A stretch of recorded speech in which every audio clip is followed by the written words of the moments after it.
Hey, salut à tous et bienvenue dans cette petite vidéo. Petite vidéo, peut-être pas, mais probablement. Aujourd'hui, je vais vous montrer ce système. C'est le système de l'enceinte qui se trouve ici. Voilà, une petite enceinte au KLM. Alors, cette enceinte est une enceinte Philips. Je vais essayer de vous faire lire ça. Donc voilà les specs. Je vous laisse lire, hein, bon, voilà. Globalement, ce qu'on peut retenir, c'est qu'elle a 80 watts de puissance nominale et 120 watts de puissance en crête. La modification principale qu'il y a eu au niveau de cette enceinte, c'est le haut-parleur des basses qui a été changé. Vu que celui d'origine était totalement défoncé, je l'ai changé pour un petit MHB trouvé à 18 € sur Amazon. C'est très très bien et largement suffisant. Ensuite ici on attaque l'électronique, donc ici on a un ampli 2x15 watts, donc avec un mono bridge, ou un audio bridge, ou un amplifier bridge, enfin bref. Quelque chose qui transforme donc le stéréo qui arrive en mono. Alors oui, je fais rentrer une prise jack ici, parce que j'ai envie de la garder celle-là. Au cas où j'ai besoin de réutiliser l'enceinte. Ici je fais arriver l'alimentation, ici c'est la sortie je ne sais plus enfin c'est la sortie externe en fait, c'est celle qui va donner sur une autre enceinte si j'en ai besoin. Et ou sinon de base l'enceinte en elle-même est reliée par ce fil et par le fil opposé. Et ici je peux également, ici je relie le mono en fait. Hop, est-ce que tu vas arriver à faire le focus? Voilà, vous voyez, j'ai deux fils qui sont reliés là et un seul là. Ici ça c'est le moins de cette enceinte quand elle est en mode one channel. Et le fil noir, attendez, oui, non, le fil noir, celui-là, là. Ce fil noir, et c'est quand je suis en mode stéréo bridge. Et celui-là, c'est quand les fils rouges et le fil noir, c'est quand je suis en mode une chaîne sur l'enceinte, celle-là, là. Et de l'autre côté, voilà, ici, vous voyez, j'ai un autre plot. Et ici, je branche un seul fil pour l'instant, mais quand l'enceinte sera montée, il y aura deux fils qui seront connectés. En plus, qui correspondent à la sortie audio amplifiée qu'il y a derrière l'enceinte. Et oui, ceci est un interrupteur qui est inutilisé, donc j'ai tout mis dans un petit scotch LED électrique. Ensuite ici, c'est la nouveauté de cette version, on retrouve ici un petit et magnifique préamplifieur. Alors comme vous pouvez le voir, j'ai déjà un condensateur gonflé et 2-3 condensateurs cabossés ici, ici et ici. Bon, c'est magnifique, c'est génial, mais ça fonctionne, bon, hein, je vais pas me plaindre. Ensuite, ici, donc, je fais arriver l'alimentation. D'ailleurs, l'alimentation, ici, il y a deux fils qui sont connectés, vu que les deux autres fils vont à alimenter ça. Ensuite, ici, j'ai la sortie, ici, j'ai l'entrée. Au niveau de l'entrée, j'ai fait ce bidouillage. En fait, c'est au cas où j'ai besoin de... attendez, oui, c'est l'entrée. Au cas où j'ai besoin de changer le préampli, j'ai mis du scotch. Et sinon, ici, il y a le RCA et la prise jack à chaque fois qui rentre, le moins, etc. Tout ça, tout est bien relié normalement. Enfin, normalement, c'est sûr. Et ici, j'ai le même type de scotch, évidemment soudé hein, précédemment, qui relie pour la prise jack qui va à l'amplificateur. Alors pourquoi j'ai besoin d'un préamplificateur? Vous allez me dire, bah tout simplement parce que cet amplificateur n'a pas une amplification suffisante, c'est-à-dire qu'il n'a pas un gain suffisant pour, si je branche mon téléphone, avoir un son suffisamment fort pour m'en servir dans des soirées ou des trucs comme ça. Donc je me sers de ça comme un amplificateur de puissance, et ça comme un petit op amp. Donc lui il a quand même 100 décibels de gain, ce qui est à peu près plus de deux fois plus. Le gain minimum des deux op amp que j'avais mis avant, les LM386. Donc ce truc a une puissance phénoménale, enfin a une puissance phénoménale, a un gain énorme en fait entre l'entrée et la sortie. Il a même son propre régulateur 12 volts caché entre les deux condensateurs, avec également un rectifieur, un, une, vous voyez, il a un petit rectifieur qui permet de passer de courant alternatif à courant continu. Donc c'est plutôt pratique, dans mon cas ça me permet de pouvoir brancher dans n'importe quel sens le DC. Voilà. Et ensuite au niveau du panneau arrière, je sais pas si je l'avais montré. Donc on retrouve la prise jack, parfaitement collée, n'est-ce pas? Enfin, disons qu'elle est parfaitement collée, mais que ça a dû faire une réaction entre les deux colles que j'avais mises, une que j'avais mise avant et une que j'ai mise après, qui était de la glu. Ça a dû faire une réaction qui a fait ce type de choses, ou alors c'est peut-être aussi le plastique qui a réagi. Ensuite ici, on retrouve le switch d'allumage, l'alimentation, donc la prise d'alimentation, le potentiomètre de volume, qui est celui de l'amplificateur qui a été dessoudé puis relié à distance au pin qui était sur le PCB de l'amplificateur. Voilà, comme vous pouvez le voir, ça relie directement le potentiomètre. Ensuite, ici, comme j'ai dit, c'est un switch qui ne sert plus à rien, vu qu'avant il servait d'activer ou désactiver la préamplification, sauf que là, l'avantage de cette carte préamplificatrice, c'est que ça me permet d'avoir un filtrage en plus. Et l'avantage d'avoir un filtrage en plus sur cette carte, bah, c'est que j'ai plus la tension alternative restante due à cette alimentation.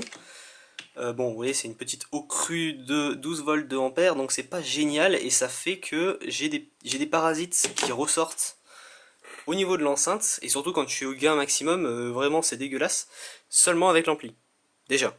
Donc je me disais, avec le préampli ça va être dégueulasse, et finalement celui-là filtre super bien l'entrée, sûrement à l'aide des filtreurs, des condensateurs de filtrage, et de ce magnifique composant régulateur linéaire, et également du composant, parce que le composant joue également un grand rôle sur le fait que ce type de prise jack et de fil absolument pas blindé agissent comme antenne.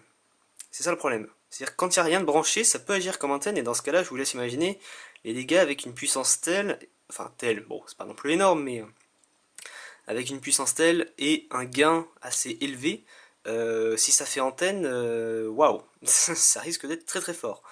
Donc voilà, là ça a réglé le problème et je suis très content parce que finalement bah, je l'avais pas payé très cher ce pré-rempli, hein, je l'avais payé 4-5 euros la carte, frais de port compris sur eBay.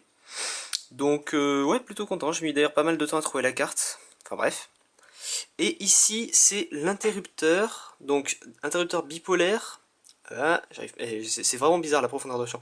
Interrupteur bipolaire pour avoir les deux, le plus et le moins en fait, enfin le plus et le moins, hein, n'est-ce pas, qui arrive ici. Donc ici, au milieu, c'est la sortie, ça paraît logique, si vous réfléchissez au fonctionnement d'un interrupteur.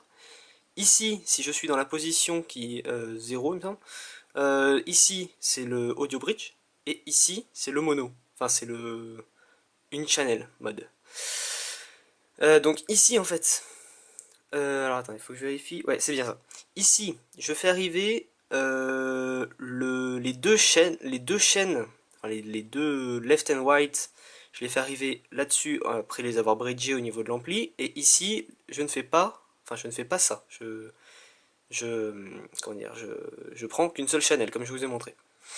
Voilà. C'est bien dégueulasse, hein. Bonjour. Donc, j'espère que vous n'avez pas déjà vomi, hein, ce serait con. Et devant, ça ressemble à ça. Voilà, je vous le montre comme ça en mode YOLO, parce que de toute façon, je vais pouvoir vous le remontrer, vu que je vais le remonter à l'intérieur. Je viens de finir en fait mon travail là-dessus, j'ai déjà un petit peu testé. D'ailleurs, il y a un truc un petit peu bonus que je vais peut-être pouvoir vous montrer, ça va être ça. Mais on verra ça plus tard. Donc, pour l'instant, je vais le remonter. Et c'est parti. Donc, d'abord, c'est je monte ici. D'accord, je vais expliquer, mais pour l'instant, ça ne donc, ça va visser le haut-parleur. Ça, c'est une essentielle, donc, oui, parce que je vais penser à monter l'ampli, c'est bon. Ou sinon, dans le cas, ça peut effectuer comme ça. Voilà, ça tourne à la durée, c'est tout de suite. Moi, je pense que le truc, je filme avec parce que c'est mon premier batterie, et personne n'a fait énorme, donc bon, enfin. Et aussi parce que forcément, une durée c'est chiant, je suis en mode déception parce que mon père il a pris le caméscope, donc voilà. Donc je vais finir tous les trucs un petit peu chiants à faire, genre mettre ça et tout ça, et je vais juste vous montrer l'étape où je mets à l'intérieur et où je vais tester. Je suis sincèrement désolé, j'ai pas pu filmer, enfin en tout cas j'ai tout simplement oublié de filmer le moment où j'étais en train de tout remonter. Donc en clair ça a été un petit peu le bazar, mais ça allait, il y avait quand même pas mal de fils à bien remettre. Là je suis en train de tout visser. Je vais pouvoir faire le premier test, voir si tout fonctionne bien. Si tout fonctionne bien, je suis l'homme le plus heureux du monde, mais je pense pas que ça arrive parce que Ça a été quand même assez périlleux d'arriver à tout revisser, à tout remonter. Je vais quand même faire une vérification.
Voilà. Right speaker. Both speakers.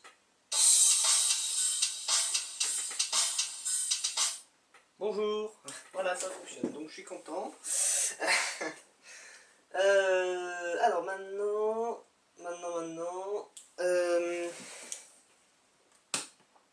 Donc déjà, je sais d'où vient le problème. Je sais que ça n'a pas grand intérêt non plus de le résoudre. Enfin, si, ça en aurait un, bien sûr, forcément. Il y a toujours un intérêt à résoudre les problèmes, mais là, il est minime. Donc maintenant, je vais aller regarder dans mon bunch de vis. Vous pouvez le voir, j'en ai quand même pas mal, hein, n'est-ce pas? Voilà. Alors, est-ce que mon appareil photo chauffe? Oui, mais ça devrait pas poser de problème. Donc maintenant, mon but va être d'arriver à trouver des vis qui seraient capables de tenir à l'intérieur la carte amplificatrice pour éviter qu'elle puisse bouger dans le temps. Voilà. Donc j'en ai trouvé une. Il en faudrait une autre. Pareil, dans l'idéal. Je m'en fous un petit peu quoi. Le but c'est juste que ça tienne des deux côtés pour éviter que ça puisse bouger avec le temps.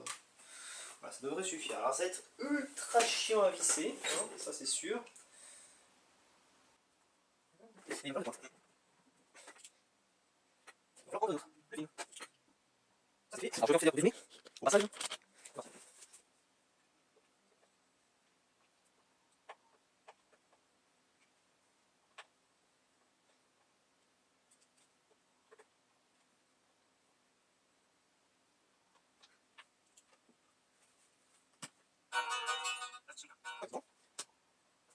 la deuxième va être juste ignoble. Comment je dois faire? Donc, il y a comme ça, oui, évidemment. J'entre dans le bras, dans ça. Et le truc centré un peu. Voilà, c'est là, il faut c'est grosse. Ça va. Alors, lui, ça dérange pas, le bras, hop, je te calme, un peu fixe, hop, ça marche, ça marche. Alors, c'est là, trop, où ça doit être? Oh.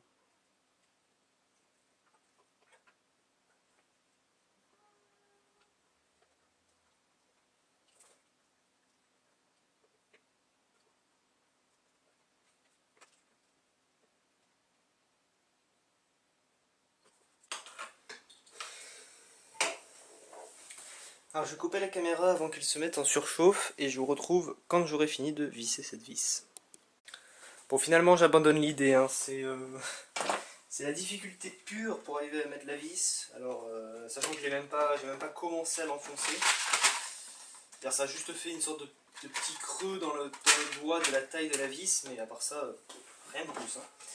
Donc, vu que c'est totalement impossible, enfin, c'est pas totalement impossible, c'est faisable, mais faut y aller, quoi.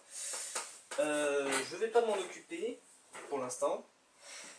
Je vais juste m'occuper de remonter le haut-parleur de basse. Par contre, d'abord, j'avais oublié ça, il va falloir que je connecte la stéréo. Donc la stéréo, il va me falloir ça et ça. Et là, bah, je peux pas tellement vous montrer.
Donc voilà, désolé pour le bruit de chaise qui grince.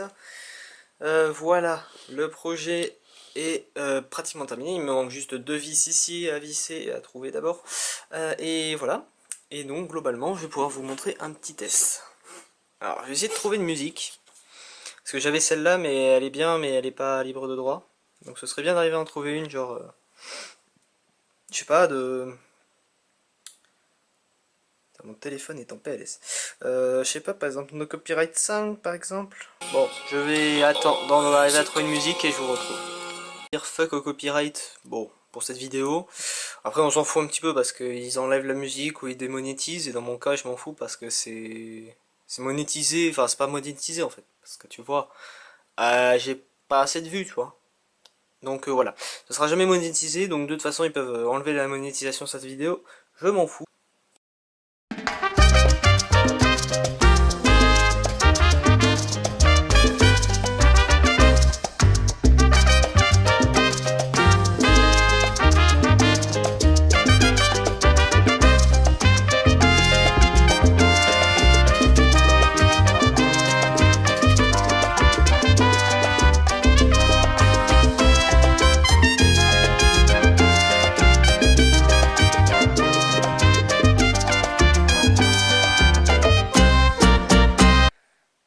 Bon, alors ça fait très bizarre de faire une vidéo un autre jour sans faire salut à tous.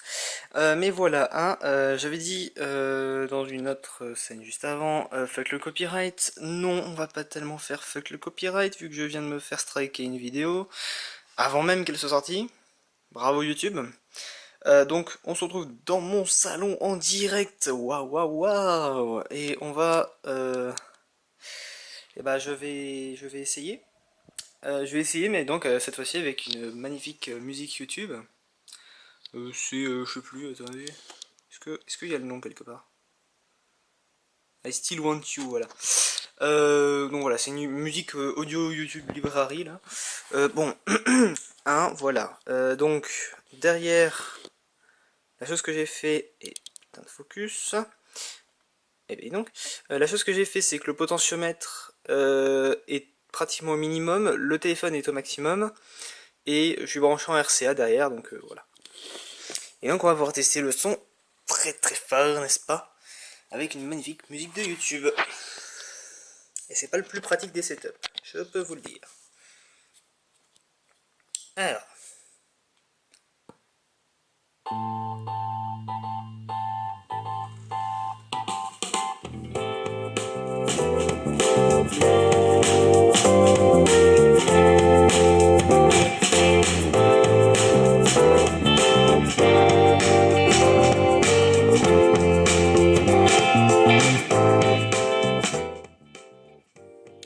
Comme je pouvais m'en douter, j'arriverai jamais à avoir un son suffisamment fort avec une musique YouTube. Alors je vais essayer d'en trouver une autre et d'essayer d'en trouver une autre qui pète peut-être un petit peu plus que celle-là. Je vous retrouve juste après.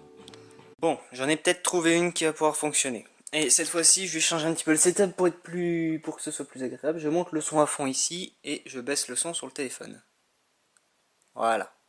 Ça sera plus pratique pour moi juste de monter le son sur le téléphone. Bref, donc c'est parti.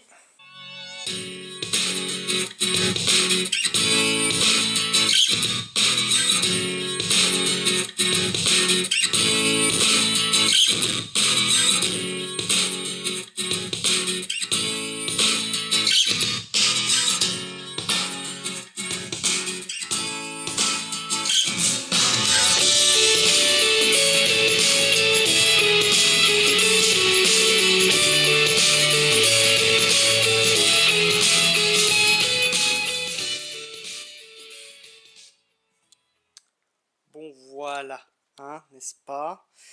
C'est pas trop mal, sérieusement, c'est pas trop mal, ça passe, non? Et délicieux, j'ai failli m'étouffer. Voilà. Voilà, moi par ça je suis pas du tout salé par YouTube, hein, ça va. Voilà, c'était le test. Avec des musiques un petit peu plus classiques, ça marche presque mieux en fait. Bon après c'est vrai que mon ampli arrive rapidement à saturation, ça paraît assez logique, pas non plus une puissance folle. Mais quand même, hein, y a de la puissance, c'est plutôt pas mal. Là, j'étais à deux doigts de me péter les oreilles, mais bon. Et je sais également, justement, ça me permet quand même de réfléchir là-dessus et de ne pas marquer du texte après sur la vidéo. Le micro restitue pas forcément enfin, ne restitue pas du tout le son comme il l'est réellement, parce qu'il a tout simplement un mode qui va faire en sorte que ce soit un petit peu automatique, c'est-à-dire il va baisser le son dès qu'il y a un son très fort. Donc le son que vous entendez ne va jamais être saturé. Donc bah forcément, vous pouvez pas forcément vous rendre compte qu'il y a peut-être bon largement plus de 100 décibels qui sortent de l'enceinte. Donc voilà, voilà. Et là maintenant, bah, comme vous pouvez l'entendre, là je suis à fond et il n'y a pratiquement aucun parasite. Voilà, vous étiez au plus proche de l'enceinte. Et il y a pratiquement rien comme parasite, quoi. Je veux dire, c'est très très léger, donc bah ouais, je suis plutôt content. Et puis l'avantage en plus de ça, c'est que derrière le panneau, ici n'est pas super bien isolé sur les côtés, un petit peu partout. Donc l'avantage c'est que ça fait une sorte, enfin ça fait un petit peu un courant d'air ici, et ça doit probablement refroidir un petit peu l'ampli à l'intérieur. D'ailleurs là j'ai même pas regardé, je vous retrouve juste après, je vais voir si la stéréo fonctionnait en fait. Parce que si la stéréo fonctionnait pas, c'est peut-être normal que j'atteigne pas la puissance comme je l'aurais pensé avant. Donc je vais voir ça. Je confirme que c'était bon, j'étais bien en stéréo, donc pas de problème. Donc voilà, avec ça, bon, ça devrait passer peut-être pour faire même carrément de la musique d'ambiance ou je sais pas, enfin, pas forcément dans des très très grandes pièces comme une salle polyvalente ou des choses comme ça, hein, ça doit être trop léger pour ça quand même, mais c'est quand même pas mal déjà pour le prix que ça m'a coûté et pour la puissance résultante. Donc voilà, plutôt content. Voilà, et va te faire foutre YouTube.